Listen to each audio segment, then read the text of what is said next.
সকাল সকাল রেডি সেডি হয়ে যাচ্ছি কলেজের সেকেন্ড এক্সামটা দিতে। সো হাই এভরিওয়ান, আমি বিথি। কেমন আছো বলো তোমরা সবাই? আজকে ছিল আমার কলেজের সেকেন্ড এক্সাম। তাড়াতাড়ি করে রেডি হয়ে বেরিয়ে যাচ্ছি। খাবার খেয়েছিলাম আজকে ওই ম্যাগি, আর তার সাথে একটা ডিম পোচ ছিল। তাড়াতাড়ি করে যাচ্ছি, তার কারণ জানো? কারণ এখন না বাসের প্রচুর প্রবলেম, মানে বাসের খুবই অভাব বলতে গেলে। তার জন্য একটু তাড়াতাড়ি করেই বেরিয়েছি। দেন এক্সাম শেষ করেই বেরিয়ে গেছি। আর এক্সাম না আমাদের আজকে খুবই ভালো হয়েছিল। তো আমি আর সম্পূর্ণ গল্প করতে করতে আসছিলাম, ভেবেছিলাম একটু শপিং মল যাবো, বাট আলটিমেটলি আর যাওয়া হলো না।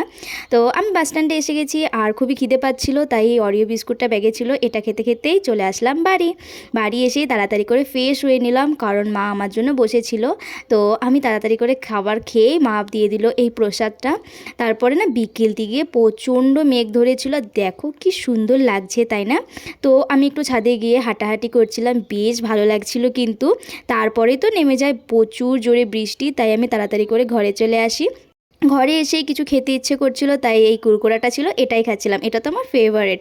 তারপর ইচ্ছে হলো যে একটু স্ন্যাক্স টাইপের কিছু খেতে, আর যেটা আমি প্রায়ই বানিয়ে থাকি সেটা হলো এই আলুর এই পকোড়াটা।